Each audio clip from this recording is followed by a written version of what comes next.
I think I'm recording. I should be recording. I think I'm recording. I wasn't recording the first time. And now I am recording. Hi, welcome to my personal journey. My personal journey with Desmoid Tumors. This is my personal journey, my personal archive. I am recording some videos about things that I wish to share. Let's start again. 1 2 1 2 check 1 2 1 2. Good afternoon. Good evening. Okay, I decided to share a personal journey with Desmoid tumors, self-love, and the food that changed everything. No, really, this is the reason why I'm sharing this is because I was diagnosed with a desmoid tumor at the age of 21, and now I'm 38. So I've been walking this journey for 17 years, and on this journey I have been through a lot of pain. I've done a lot of research and trial and error, and learnt to listen to my intuition and listen to my body to help heal my body.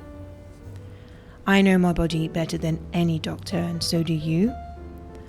And I'm sharing this not as an expert in nutrition, but as a woman who shows up for herself and wants to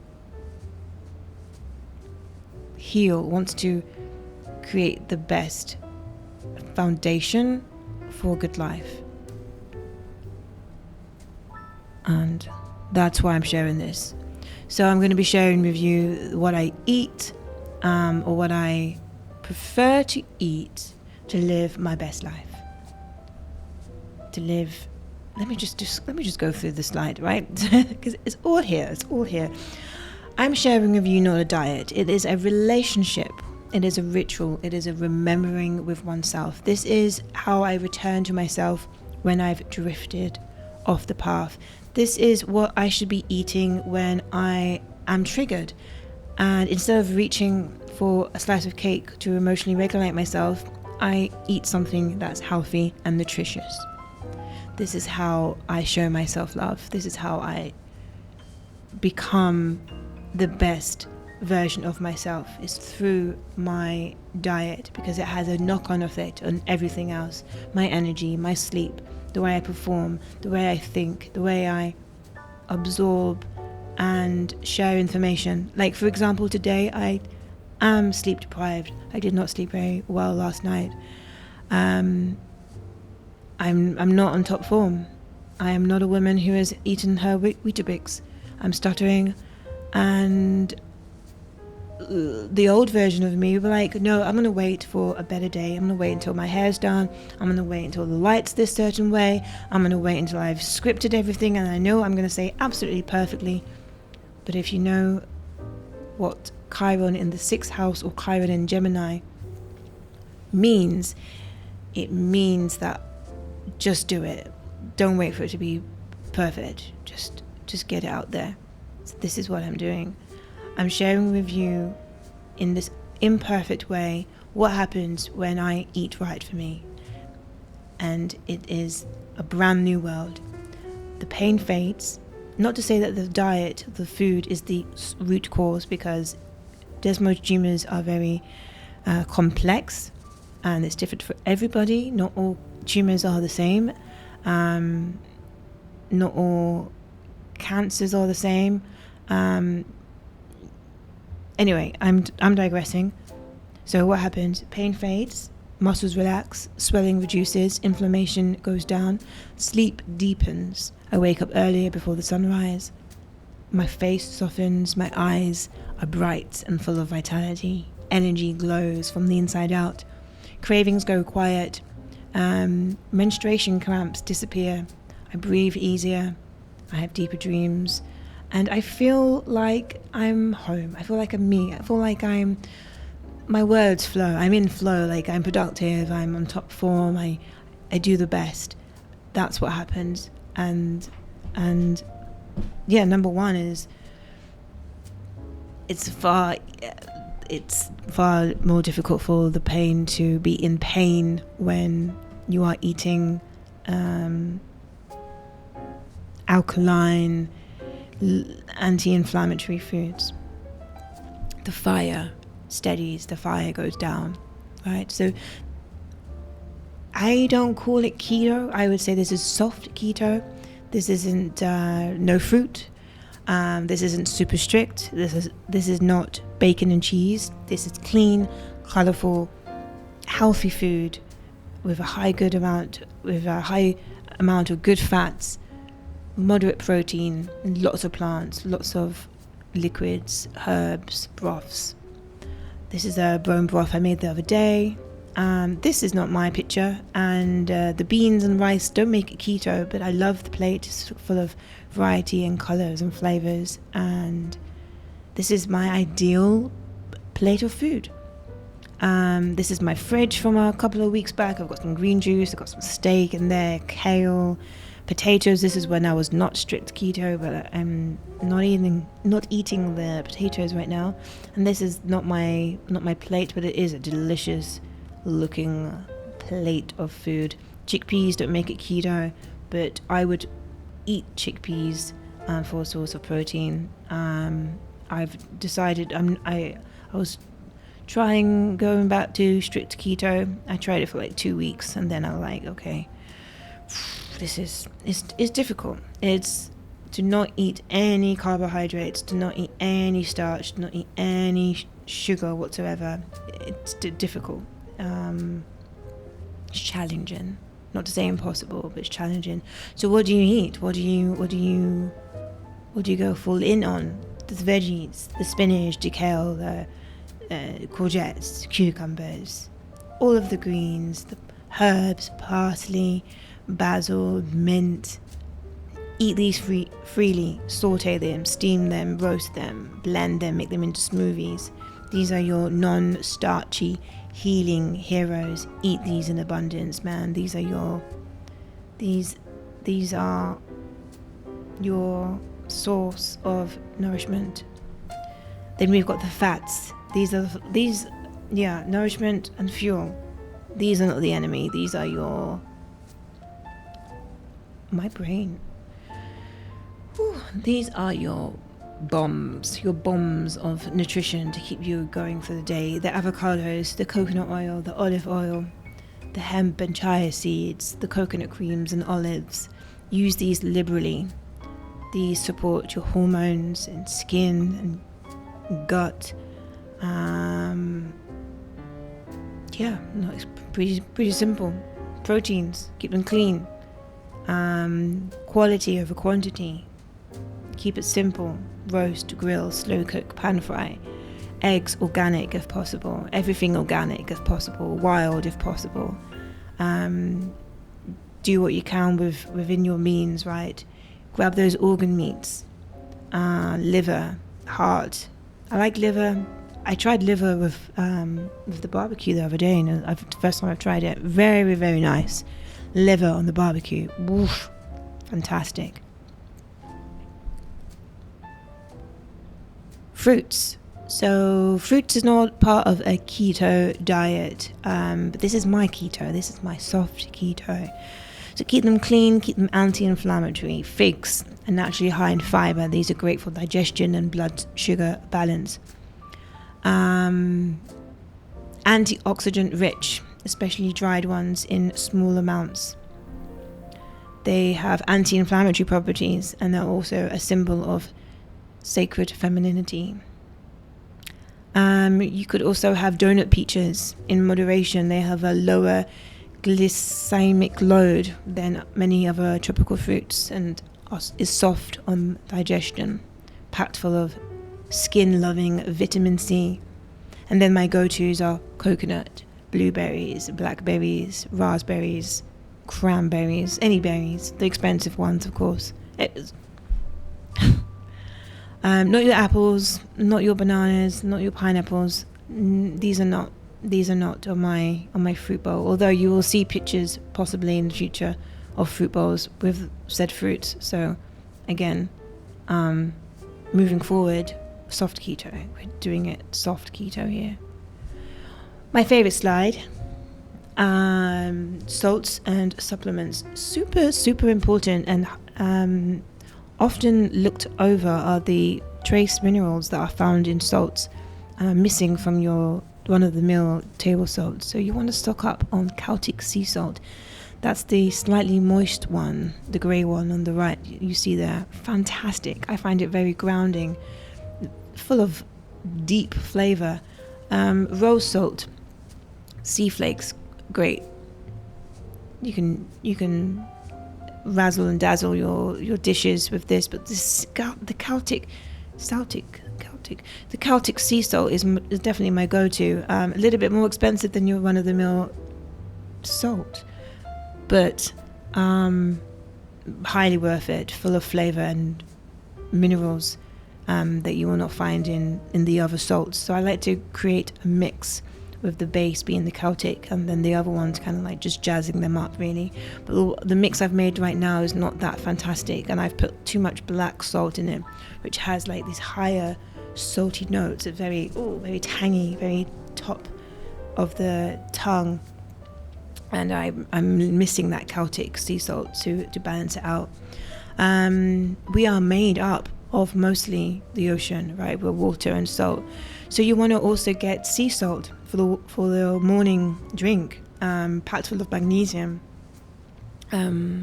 sodium, potassium. You can find it on some health food stores, Nutricias here in Spain, Amazon. So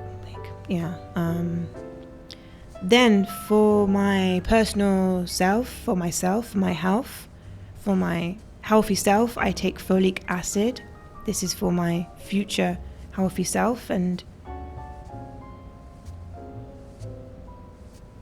their future healthy selves. Probiotics for intimate flora, because my inner garden deserves balance and sovereignty. Taxanthin, I'll put this in the description. This is for the tumor. I bought it specifically because I looked at the properties and benefits of it. I was like, that is perfect for the tumor. And many people have recommended this as well. One of Joe Rogan's videos, they mentioned this, and I was like, oh, I'm taking it as well. That's good. I'm in alignment. So yeah, chaga mushroom as well. Great for sleep, great for inducing dreams. Lion's mane, neuro support, nerve health. Definitely good. Definitely get that if you have issues with the nerves or tumors growing on the nerves. And turkey tail, which is great for the immune system. Herbs, spices, and flavor magic. You want to keep it clean. You want to keep it anti-inflammatory. So drinks, healing and detox friendly. Lemon juice, clove tea, green tea, matcha, golden milk. And I've spent a lot of time experimenting with different teas, both to help reduce the tumor, enhance dream work. And I believe that when you learn to I believe that when you learn to consciously navigate your dream state, you gain deeper control over your subconscious mind, making you less vulnerable to negative belief programming, which in turn supports better health. You can also work with your subconscious mind to help uncover the root cause of a disease, because you are the greatest healer of your body. You know you are the greatest doctor of your body. You know your body your subconscious mind knows the root cause.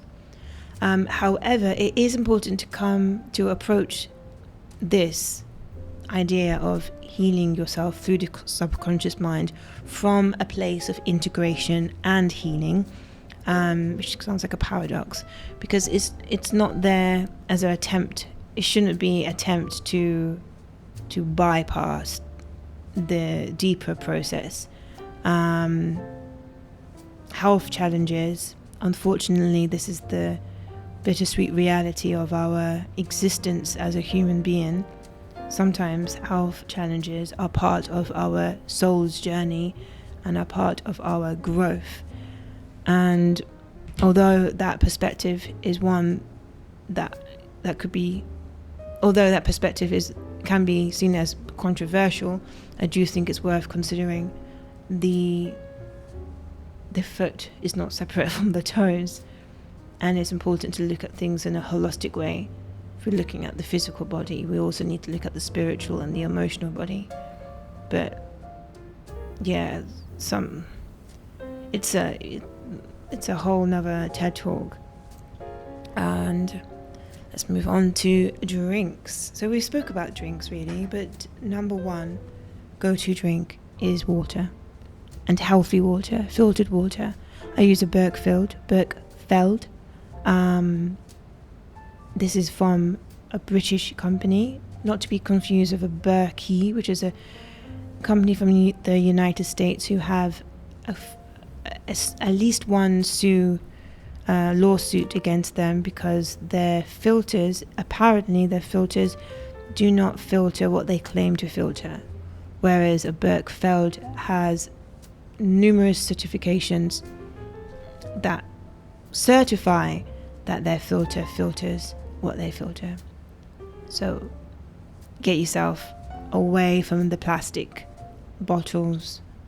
Even if I have a water service like Aqua Service in Spain, where it comes in a plastic bottle, decant it into a glass bottle and talk nice things into it, give thanks for it, decant it into the glass bottle and keep it there. Don't drink directly from plastic.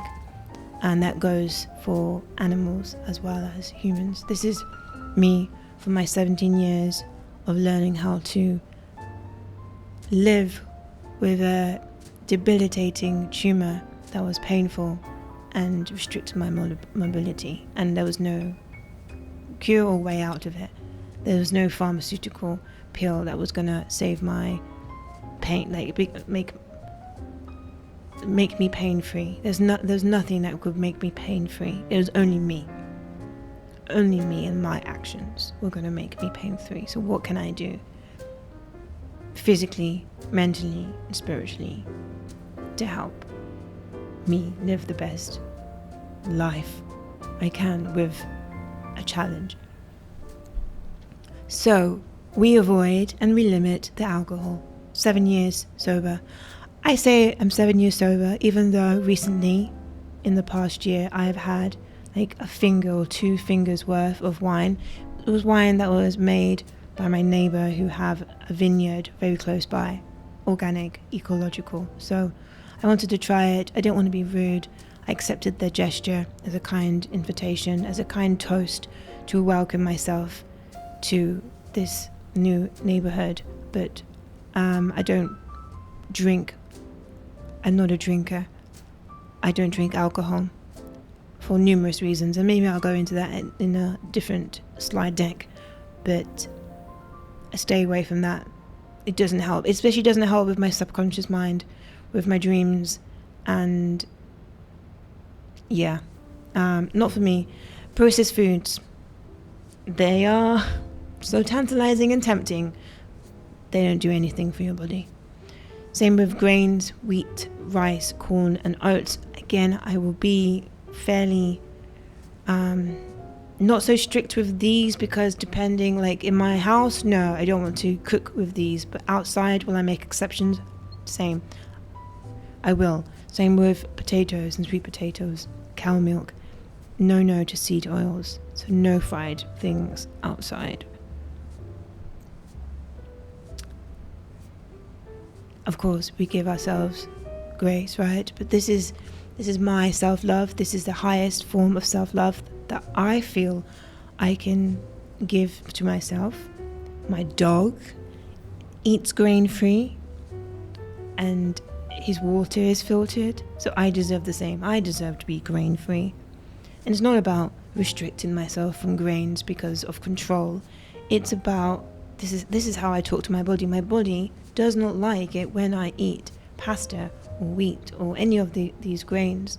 And I noticed that. I noticed such a stark difference between me eating well for 2 weeks, at least 2 weeks, and me not eating well. It's just like bright. It's like night and day. It's very clear. And I don't set myself up for, I don't say to myself, I'm going to eat keto for like strictly for 6 months, and then after 6 months the tumor will no longer exist. I've been down that path. I've had this tumor for over 17 years, and the amount of times I've changed a diet and done a diet super strict and then gone for an MRI and they've told me there's no change, or we can't tell the difference between this year's scan and last year's scan, so we don't know. I mean, you may be blessed with a great medical team, but I certainly was not even in the UK. It was like, you have this diagnosis, you can take these pharmaceuticals, oh, here you go. What about holistic? What about the side effects? What about this? No, you don't deserve a conversation about alternative therapies. It's either this or not. So what do you do in that situation? I mean, you can only be your own doctor. And what do you have at hand? How you move your body and what you put into your mouth. And what the thoughts that you think about is really that simple. So I give myself grace on days that I am not super strict. I recently bought some veggie pastas. One's made from lentils or beans, and I think they're good, like go-to when you're running out of time and you don't have any ingredients. Oh, lentils, for example, like this person's got here on the right-hand side. These are my comfort meals when I'm like feeling lazy, let's say. But yeah, it's a work in progress. I'm not a robot, I'm a human being, and sometimes I fall off the wagon. Sometimes I need chocolate or comfort food. Sometimes I just choose to forget. But the important thing is to always come back. The returning is the healing. It's okay, you had the cake. You had the whole cake. It's okay. It's okay. Tomorrow you're not going to have the cake. Tomorrow you're going to make a green juice. Tomorrow you're going to do this. Tomorrow you're going to do that. It's okay. We're not going to eat cake for the rest of our life and send ourselves into an early grave. No. And why am I doing this? I'm doing this because Chiron lives in my house of health, routines and healing. And Gemini asked me to learn, share and communicate. My healing is meant to be heard. There is, if you look at the astrology of my chart, there's something about transforming my pain into wisdom for the wider community. So this is a lifetime invitation to heal through daily rituals, food, body care, and how I organize my life. This is the source of my challenge. Health is the source of my challenge. My body has been holding a story, but that's okay. I'm not a failure because I've had an illness. I'm not a failure because I've learned to live life with a tumor the size of a grapefruit and I've not had any support, not from friends, family, or the medical team, apart from my mother, my mum. God bless you. I wouldn't be here.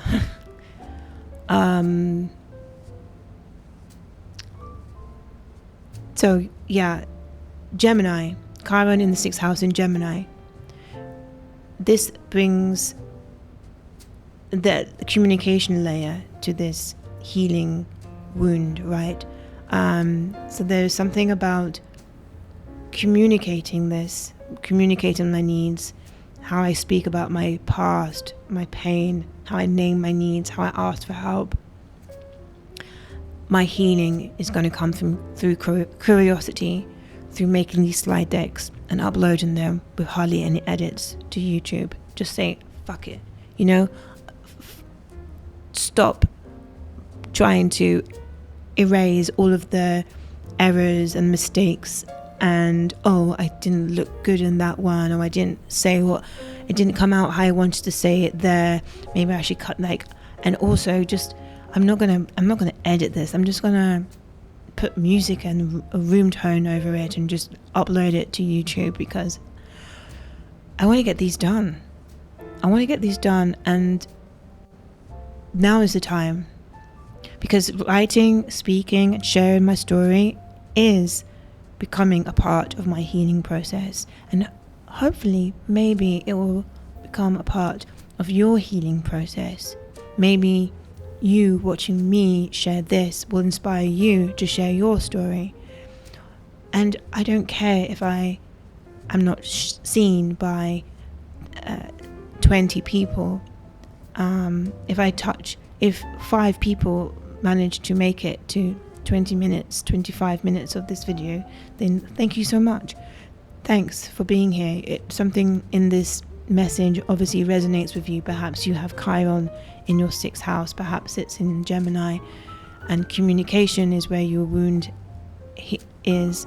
Perhaps you have a shaky relationship with food, and you're here because you're curious about how somebody is helping their body through their diet. It's not a cure. It's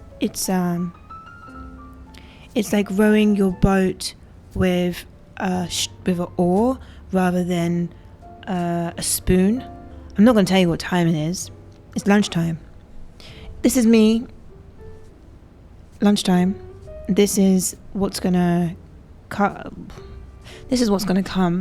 More me, more of my stories, more of this. Exploring astrology, exploring myself through astrology, and my interests. I'm into a lot of things. It feels like there's not enough time in life to be all of the things that one could possibly be. But I guess that's why we die and come back, possibly. And that is it. This is me thriving. Thanks very much for listening. Thanks very much.